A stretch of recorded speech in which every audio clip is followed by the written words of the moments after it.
देश की अर्थव्यवस्था खराब हो तो हम चुनते हैं हमारे बेस्ट लीडर जो देश की अर्थव्यवस्था ऊंचाइयों तक ले जाए। लेकिन दोस्तों, अगर देश की अर्थव्यवस्था खराब हो और हम चुन ले खराब लीडर जिसकी वजह से देश और फकीर बन जाए। वैसे ही आज एक देश की बात करने जा रहा हूं दोस्तों, जो एक रामायण से जुड़ा देश है, हमारा पड़ोसी देश श्रीलंका के बारे में। इस देश के क्षेत्रफल की बात की जाए तो 65,610 वर्ग किलोमीटर इस का क्षेत्रफल है। और अगर इस देश की जनसंख्या 2024 के सर्वे के अनुसार की बात की जाए तो 21,94,09,268 इस देश की जनसंख्या 2024 के सर्वे के अनुसार थी। और अगर इस देश की आधिकारिक मुद्रा की बात की जाए तो यहाँ पे श्रीलंकन रुपीस चलता है, जो भारत का यहाँ का 1 रुपये श्रीलंका के 3.62 रुपये के बराबर होते हैं। वैसे दोस्तों, अगर इस देश की जीडीपी की बात की जाए 2022 के सर्वे के अनुसार तो 7,440.36 करोड़ यूएस डॉलर 2022 के सर्वे के अनुसार है। और अगर इस देश की पर कैपिटा जीडीपी की बात की जाए तो 3,354.38 यूएस डॉलर 2022 के सर्वे के अनुसार थी। और अगर इस देश के राष्ट्रीय पक्षी की बात की जाए तो जंगल फॉल इस देश का राष्ट्रीय पक्षी है। और इस देश का भी जो राष्ट्रीय पशु है वो हमारे देश की तरह लायन है। और इस देश का राष्ट्रीय फूल जो है ब्लू स्टार वाटर लिली है। और इस देश का जो राष्ट्रीय फूड है वो है कुट्टू। इस देश के जो पड़ोसी देश है वो है इंडिया और मालदीव्स। और अगर इस देश के टेलीफोन कोड की बात की जाए तो +94 इस देश का टेलीफोन कोड है। तो आइए दोस्तों, अब बात कर लेते हैं ये देश जो रामायण से जुड़ा हुआ है, इसमें घूमने फिरने की जगह कौन कौन सी है। वैसे तो दोस्तों, ये देश पूरी तरह से जंगलों से घिरा हुआ है और यहाँ पे हर वो चीज़ मौजूद है जो एक देश में प्राकृतिक रूप से मौजूद होनी चाहिए। यहाँ पे हर वो चीज़ मौजूद है, इसलिए इसको कहा जाता है pearl of the Indian ocean and the tyre drop of India, क्योंकि ये देश का जो आकार है वो मोती और इंसान के आंसू की तरह लगता है। इसकी वजह से इसका इतना लंबा नाम है। इस देश का सबसे बड़ा शहर और सबसे खूबसूरत शहर दोस्तों वो है कोलंबो। श्रीलंका की इकोनॉमी का ये कैपिटल है। यहाँ पे सबसे बड़ा हवाई अड्डा भी मौजूद है इस देश का। साथ ही अगर आप वाटर स्पोर्ट्स में या वाटर एक्टिविटी में बहुत ज़्यादा रुचि रखते हो तो आपके लिए ये जगह बहुत ज़्यादा बेस्ट है। द जय श्री महाबुद्धा, यह दुनिया का सबसे पुराना मानव द्वारा लगाया गया पेड़ है। जय श्री महाबुद्धा एक अंजीर का पेड़ है। ये अनुराधापुरा के महामेवना गार्डन में पाया जाता है। इसके पीछे की एक कहानी बहुत ज़्यादा दिलचस्प है।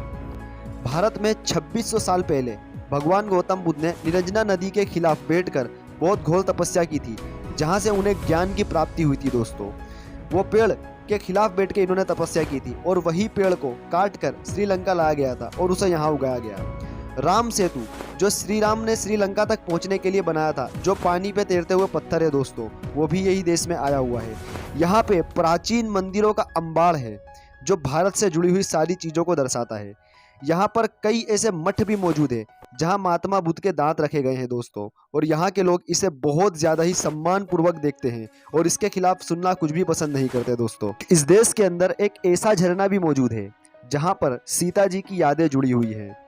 और ऐसा भी दावा है कि अशोक वाटिका में 11 महीने के प्रवास के दौरान वो इसी में नहाती थी। इस देश के किस्सों में से एक किस्सा जो जगह बहुत फेमस है, जिसे श्रीपद चोटी कहा जाता है। ये बहुत फेमस धार्मिक स्थल है दोस्तों। हालांकि अंग्रेजों ने इसका नाम एडम पिक रखा था। अभी ये रतनदीप पहाड़ से फेमस है।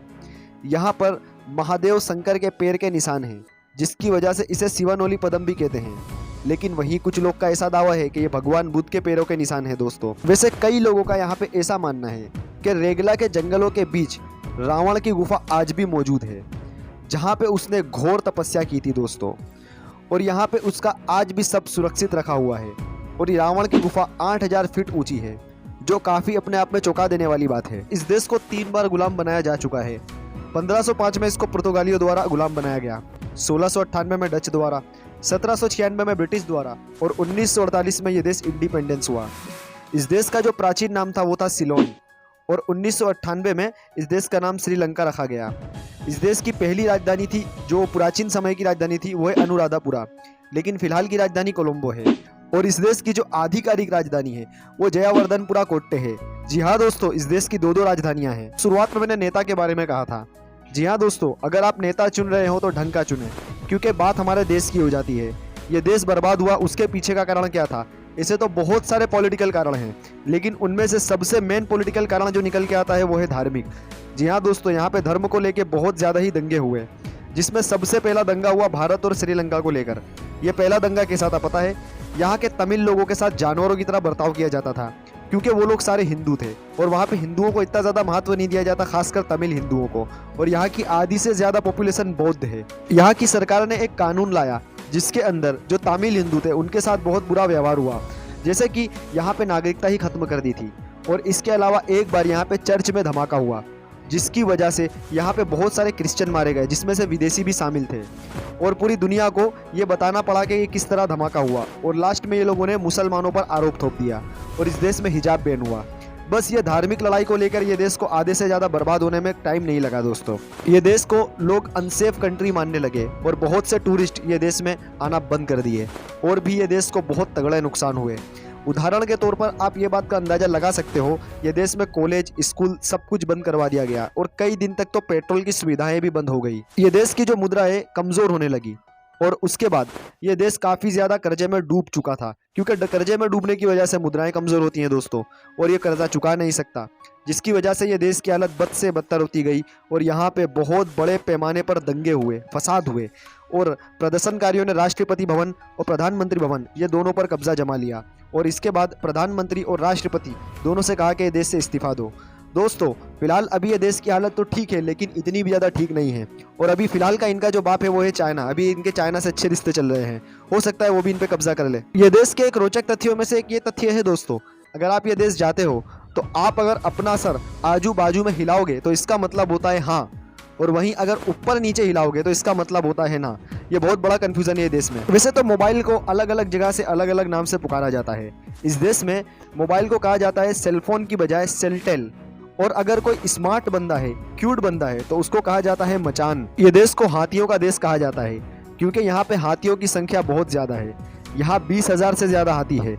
और एक बार का अटपटा किस्सा तो ऐसा भी है कि मैच खेलने के दौरान हाथी घुस गया था, और ये बहुत ज़्यादा अटपटा लगता है सुनने में दोस्तों। तो कई लोगों का ऐसा दावा है यहाँ की जो बंदर की प्रजाति है वो हनुमान जी ने छोड़ के गए हैं, क्योंकि यहाँ पे बंदर की जो पूंछ की जो नोक है वो जली हुई है, मतलब काली है, जिसकी वजह से लोगों को लगता है ये हनुमान के वंशज है जो यहाँ पे उन्होंने छोड़ गए हैं। ये देश वाहिद ऐसा मुल्क है दोस्तों जहाँ पहली प्रधानमंत्री औरत बनी थी। जी हाँ दोस्तों, ये काफ़ी ज़्यादा अपने आप में चौंकाने वाली बात है, और ये देश के लिए गर्व की बात है। इस देश की जो आधिकारिक भाषा है वो है सिन्हाला, और यहाँ पे दूसरी सबसे ज़्यादा बोले वाली भाषा है वो है तमिल।